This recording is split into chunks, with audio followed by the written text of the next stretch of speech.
Hello, good afternoon friends. So today we are in computer graphics lab. We will be seeing how to do our second assignment of concave polygon filling using scanline polygon fill algorithm.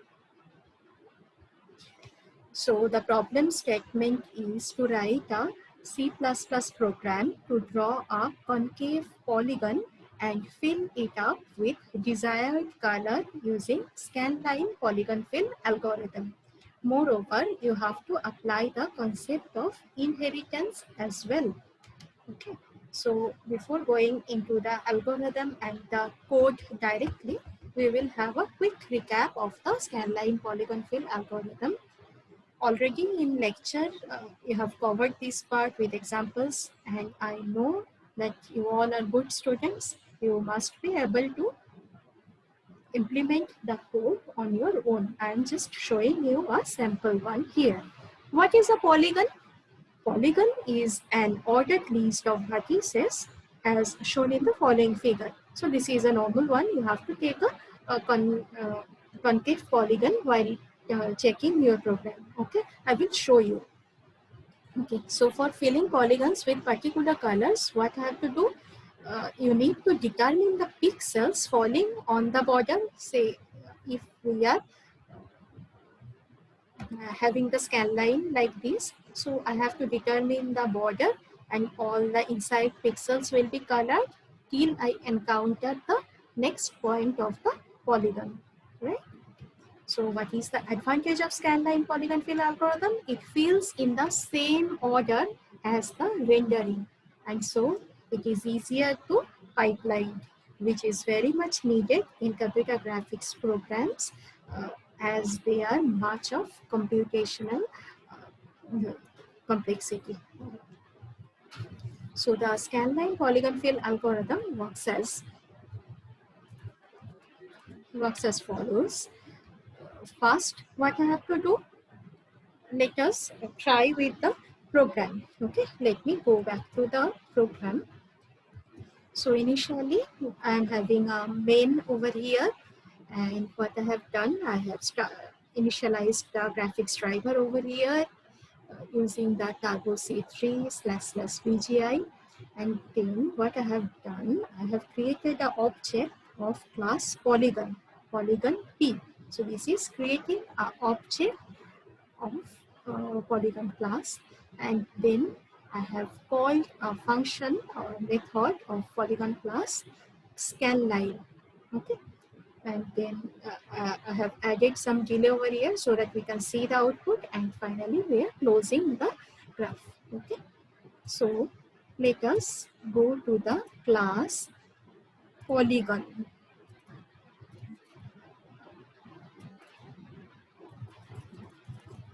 So this is my polygon class.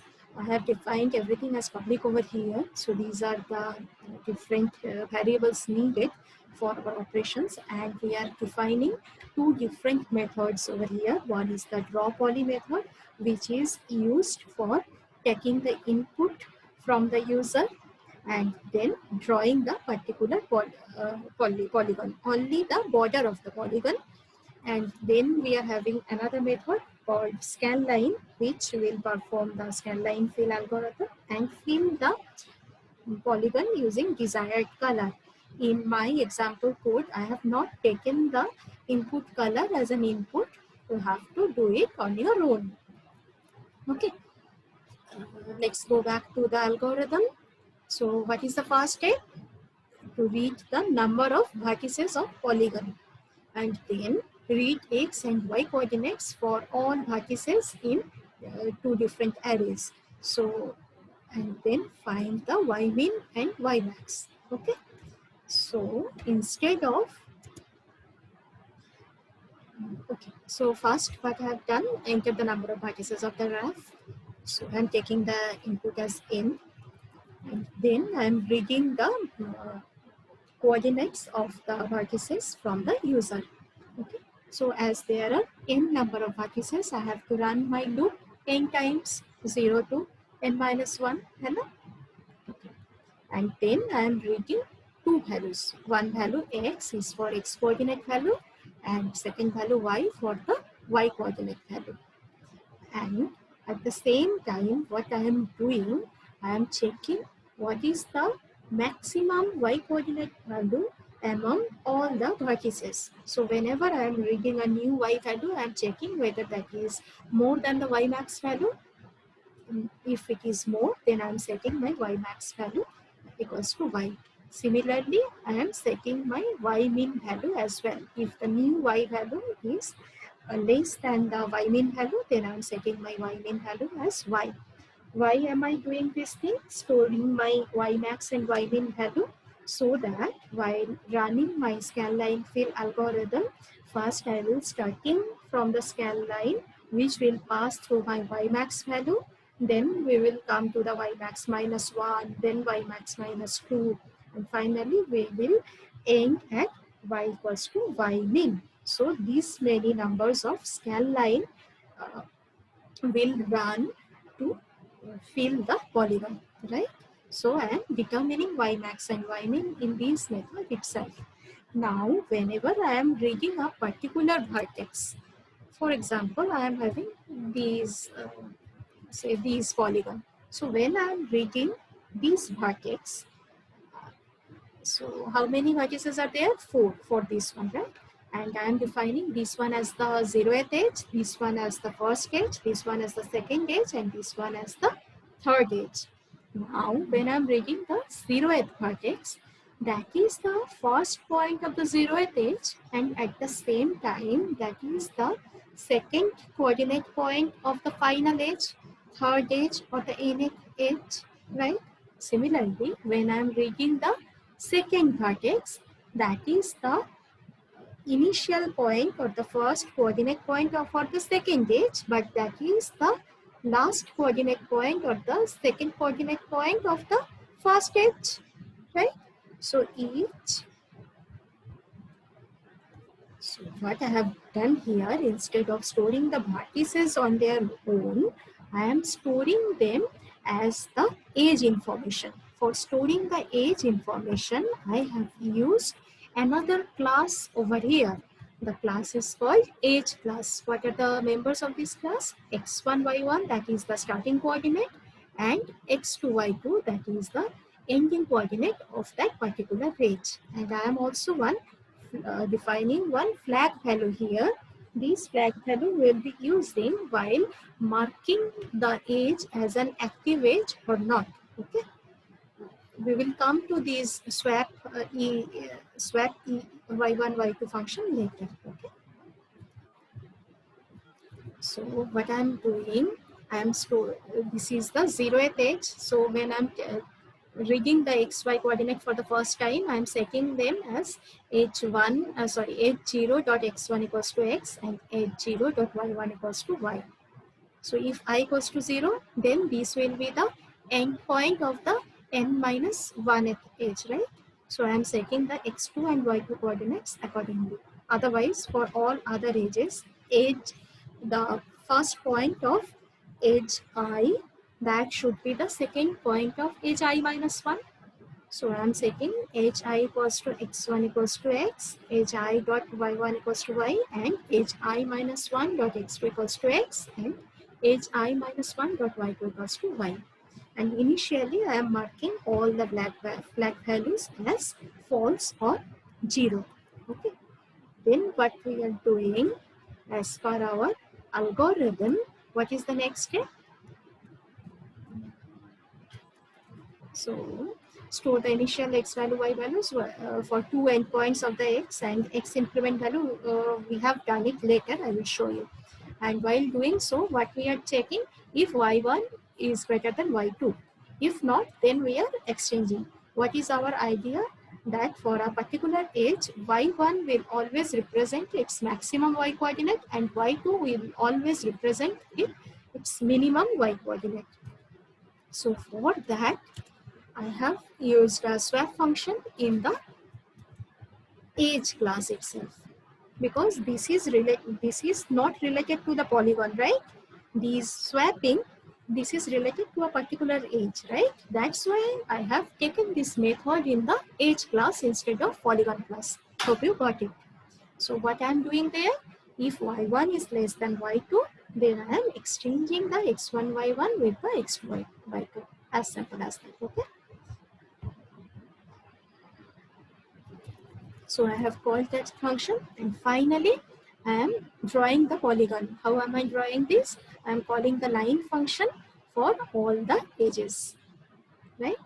So you can pass the color over here as well for drawing your boundary in a particular color.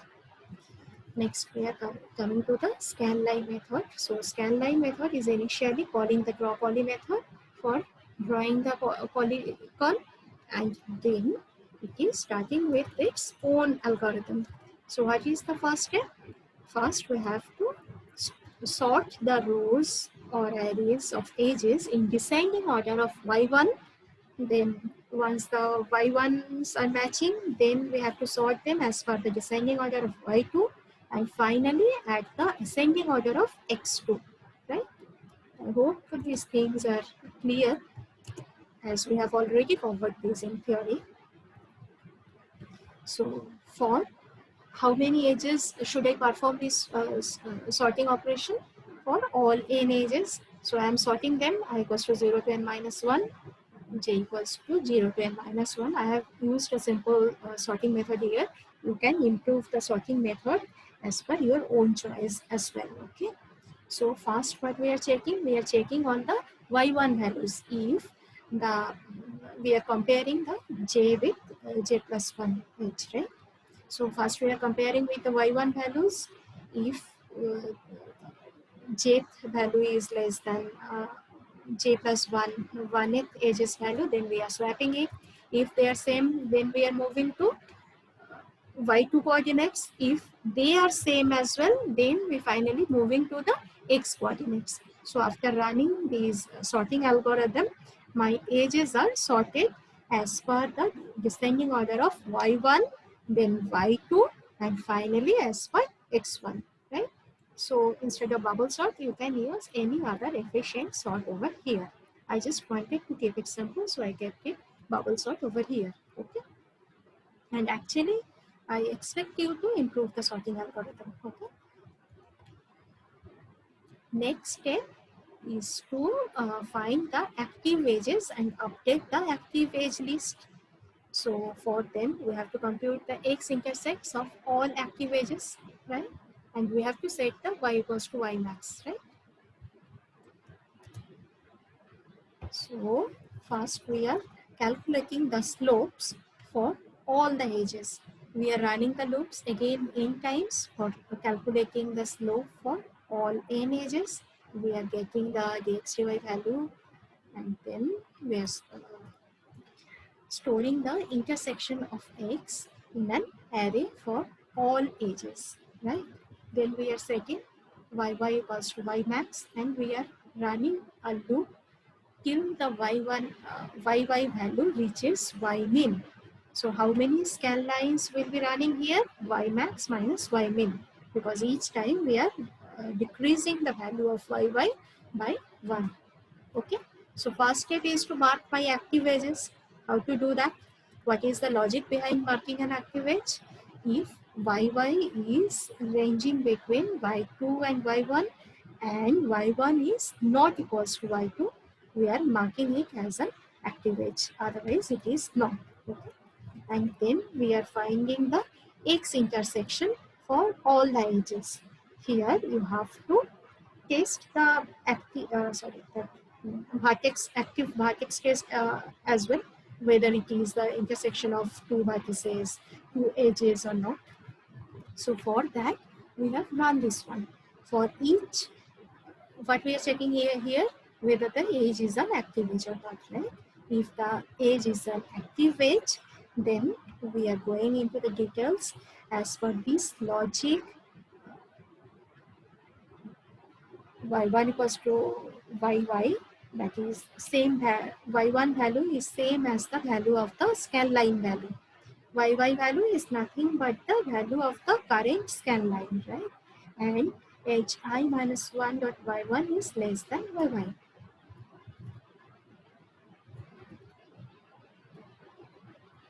Then what we are doing? We are checking the intersect value. Same way we are checking for age I plus 1 as well. What is the relation with the this one yy, and we are storing the intersection as well. And finally we are marking it with the slope value. So what is my logic here? Compute the x intersects for all active edges. We have done that, and successive y values can be given as the xy plus 1 equals to xy plus del x, or this one, right? So we have done this one as we are coming from outside.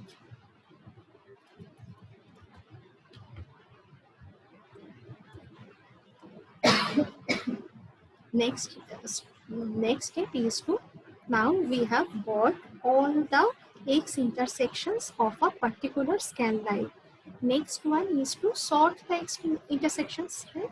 So again I have used a simple sorting here. If this one we are comparing these two and we are sorting them as per their x intersections values, right?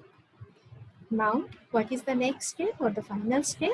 We have to draw as per the intersection values. So why I have done I equals to I plus 2 here? Because the midpoint, so if I am having the P0, P1, P2 and P3, I have to fill only the P0, P1 and P2, P3 part, right? P1, P2 part, that is not the part of the polygon, right? So that is why I am doing I plus equals to 2, so that I can skip the mid part. Then we are simply drawing the line from this point to this point. So in your program, you have to draw them as per your desired color. Then what we are doing, we are going to the next scan line. For that, we are decreasing the value yy by -1. Again, this is a while loop. So again, the same procedure will run. It will mark the active edges, then it will find the x intersections, then you have to run the vertex test, and finally you have to draw the lines between two different intersections. How long this will run?